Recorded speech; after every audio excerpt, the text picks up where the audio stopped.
What's going on, YouTube world? This is your guy Sealz, the man, and I am glad to be back. It's a blessing to be back, and it's a blessing for y'all to come back to watch me. I will never take that for granted. Thank you so much for your support and viewership and following me and subscribing to me. Good stuff, good stuff. And on today, we're going to talk about, in this video, we're going to talk about how to attract good dudes and not whack guys, all right? I get this question so much. Sealz, where are all the good dudes? Like, Sealz, I understand you making videos about understanding the mind of good men, but how can I find one, right? So we're gonna get to that. We're gonna talk about that, all right? Before we start, subscribe. You know you like this content. You know you like watching me. Support your guy, subscribe. And let's talk about this in the comment section. Please hit that like button. That's so YouTube can get to know me better, all right? And follow me on Sealz the Man on all platforms, all right?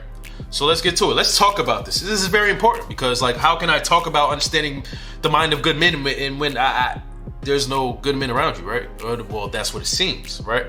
So let's get to it. The first thing that Sealz the Man recommends is that you put yourself in healthy and productive environments, situations, and locations. It's all about the demographics. You want to be in places and in situations and around people who inspire goodness, good people. A lot of y'all are complaining about not finding good men and not seeing them when you're in toxic situations, or you're surrounded by toxic people, or you're in toxic locations.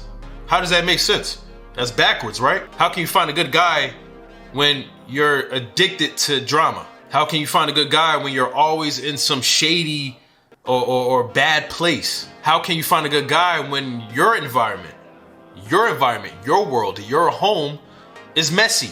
Like, what good guy would want to come to that, right?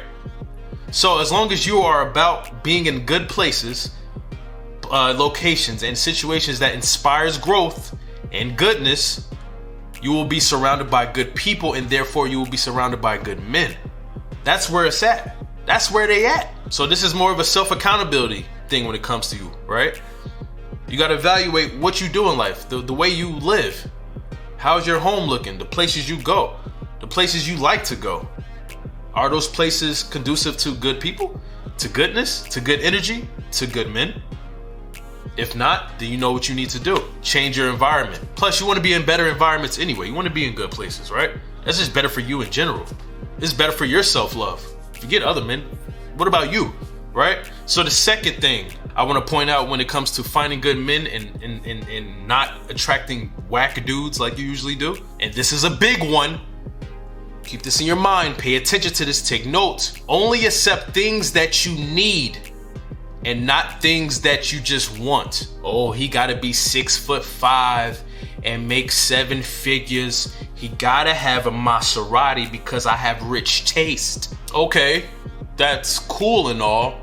Sounds like a preference more than anything else, but is that what you need? Like, I gotta be real with you right now. I really want a triple whopper right now. I have no idea why. It's because I haven't had one in a long time, right? And it just tastes good, man. But do I need it? No way I don't need it. What I need right now is a protein shake because I've been working out a lot lately. I've been on my health grind. I'm trying to get rid of this stomach fat that I accumulated while working at home because of COVID.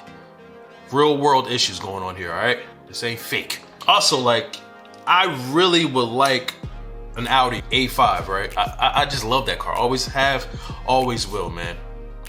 But guess what? I don't need it. I don't go anywhere, first of all. So I would just buy a car and just have it sitting, and I'm paying close to a G for car insurance. And, like, is that something I need? Or is it something I want? A lot of you out there are going after the things and the wants of flesh, but you're not going after the things that are necessary for your soul. You hear me? You're going after the things that make you feel good. And usually those things are temporary satisfactions. What you need to be going after are things that are going to be lifelong investments, lifelong goodness, things that do not go away, things that will be here forever. And that is why a lot of our relationships end, because we are basing them on temporary things, which will give you a premature and temporary result.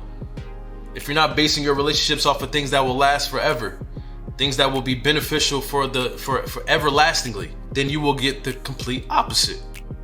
You have to go after what you need and not what you want. You have to go after soul food and not fast food. And if you haven't seen that video, you should watch that too.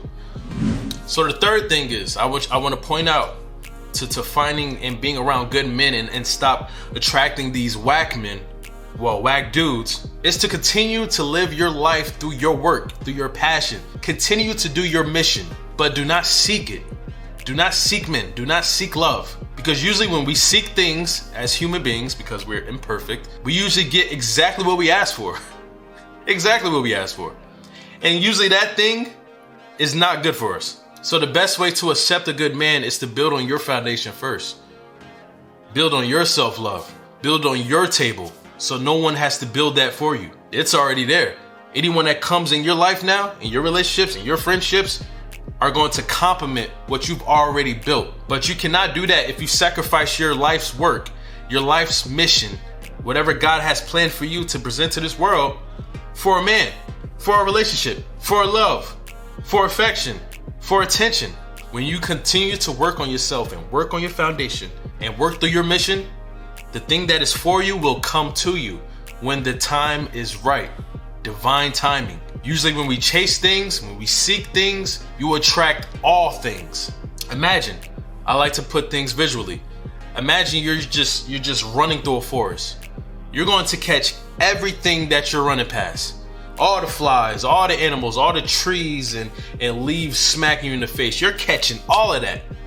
And in real life terms, those are all whack dudes. You're catching all these whack dudes because you're just dashing. You're just running through life. You're just seeking it. You're just chasing it. But imagine if you were to stop and say, instead of chasing something, how about I create my garden, my work on my earth, work on my grounding right now to prepare myself for that thing to come to me. How about I create a plot right here? Let's start putting in the seeds right here. Let me stop running through life aimlessly and let me work on what I have right now.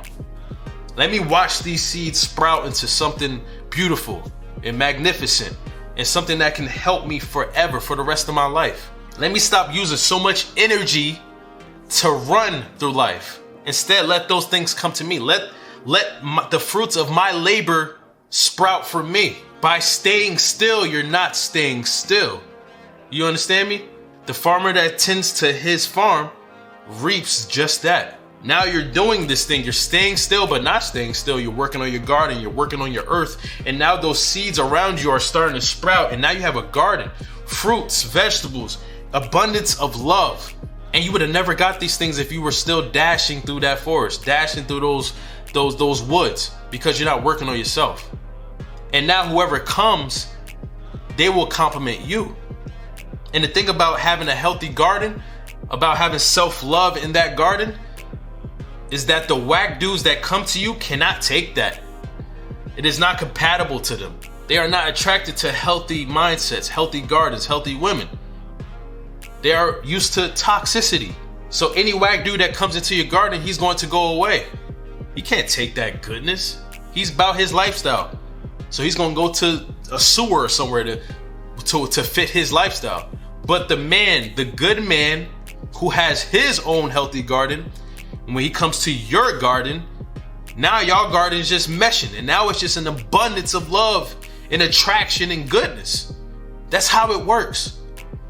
Oil does not mix with water. So if you're water and you're going to places that are oil, what do you expect? A lot of you out there are going to places that tend to the opposite of what you need. A lot of you are out there are water and you're going to places that tend to oil. Or a lot of you are oil and you're going to places that tend to water. Go to the place that suits you. And that's where you will find the good men. This is all self-evaluation, all right? So hopefully I was able to help just a little bit as this sun just burns the right side of my face, but it's all good because I need vitamin D, all right? You know how black people are, we're vitamin D deficient, all right? So thank God for that. But thank you for watching my video. Hopefully I was able to help a little bit. Let me know in the comments what you think, and let me know if I did, you know? Appreciate y'all always. Always, thank you so much, all right? I'll see y'all in my next video. Peace and blessings. Goodbye.